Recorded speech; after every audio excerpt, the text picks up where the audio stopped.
jump out of the rocks, beat him to a pulp, take all of his possessions, and leave him for dead alongside the road.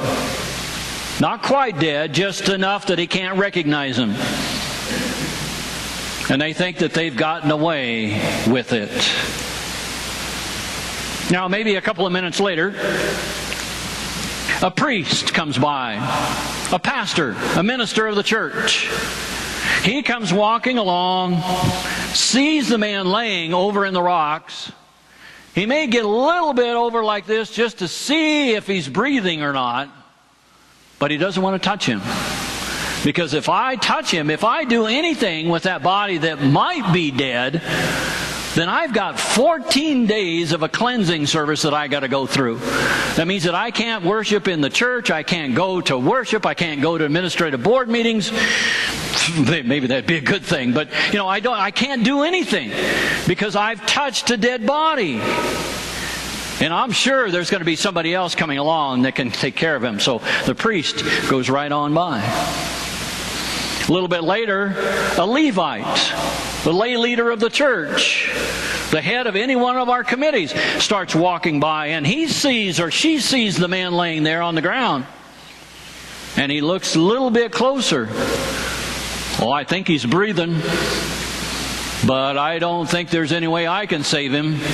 And besides that, might have a disease. So I'll go call 911, have them come and take care of him.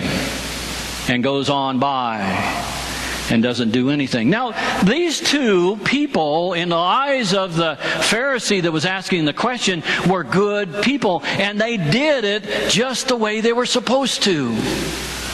They were officers of the synagogue. They were the key people in the church. They weren't supposed to be helping those that are stranded alongside the road. So he knew that they did the right thing. So he's beginning to think that this story is about them. Until Jesus says, then a third man came along that was a Samaritan. A Samaritan. Now let me explain a little bit why I say it that particular way. In Jesus' day, the Samaritans and the Jews were enemies. They were not, let me call them frenemies. They really didn't battle each other in a war-type enemy, but they certainly wouldn't be seen with each other. It goes way, way back, 600, 700, 800 years prior to that, when Israel and Judah were conquered by the Assyrians and the Babylonians. When they were conquered by them, there was a group of people that stayed behind, the Samaritans. And they took over what was left behind while all the rest of them were shipped off into Babylon. And so there is this animosity between the Jews and the Samaritans. So when Jesus says a Samaritan comes by, that was one of the enemy. And I'm sure the Pharisee had to think, oh, he's going to do something really good. He's probably going to take whatever's left over that the robbers didn't take. Until Jesus says, he knelt down to the man. He bandaged his wounds, took care of everything that he needed to do, that first aid part of it. He took care of everything that he needed to take care of, and then he loaded him on his own animal, took him to the closest motel, and told the motel operator, I will pay for his stay here, and then I'll come back later, and if it's more than what I've given you, I'll pay for the difference. And he gave him 2 silver coins, or 2 days' worth of wages. Would you be willing to do that? If you knew how much your wages were on a day-to-day basis, would you be willing to give up 2 days of your wages to take care of a perfect stranger? Somebody you've never seen before? Somebody you don't even know is going to live?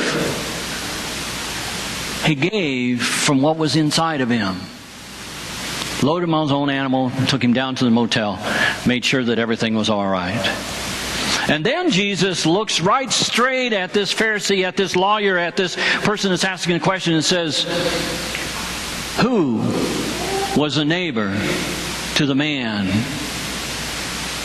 To which the Pharisee had to say, the man who showed him mercy.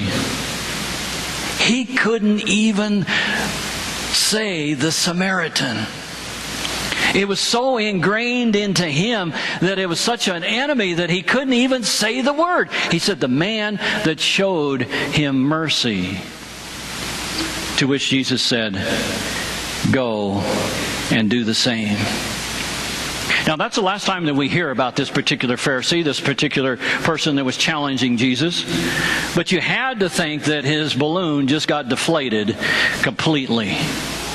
He thought he had Jesus on the spot, and then found out that maybe he didn't, and that he was put on the spot. So where do we fit in this picture? Where do we see ourselves in the story that Jesus is telling?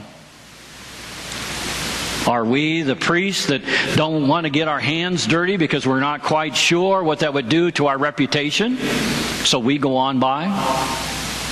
Are we like the Levite that isn't quite sure that this person is a good person to even be taken care of because we don't know them? We don't know where they've been. We don't know where they're going. So I don't know if I want to touch him either. Or are we like that despised in the eyes of the Pharisee Samaritan that actually shook off who he was and who the man laying there was and went above and beyond what he was called to do? Are we the Samaritan?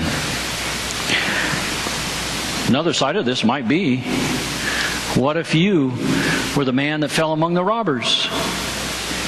What if you were the one that had lost everything that you had and had gotten beaten up, were laying alongside the road?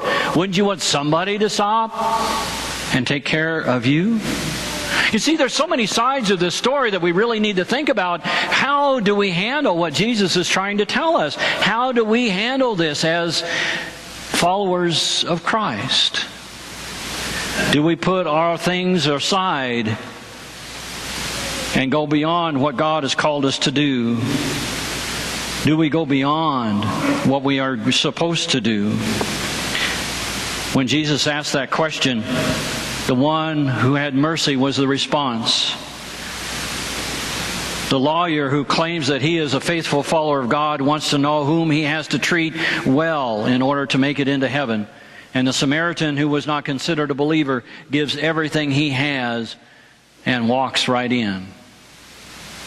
Jesus is telling us not to count the cost, not to turn up our noses, but to reach out to whoever may need the love of God. There was a gentleman that was listening to a particular presentation on this idea. And he was struck by the idea of the other. The parable of the Good Samaritan talks about this other person and who this other person might have been. A non-believer stepped forward to do more. And if you start thinking about that in our own society, who would that be? Who would that other one be that would be so despised that we would not think of them being even considering that they might be the one that stopped to help? Might it be any of us? Might it be those in our own neighborhood? Those that go beyond who we are? And who do we know that could be our neighbor that needs our help? There once was a woman that was speaking on this particular subject, and she got her words kind of bit mixed up. She says, prefer your neighbor to yourself instead of love your neighbor as yourself. He says, prefer your neighbor as yourself. Now, she almost got corrected because of this misspeak, and then they got to thinking about it. Prefer your neighbor. That's quite a statement. It takes love to the next level. It's not that warm, fuzzy feeling that you get. It's that commitment.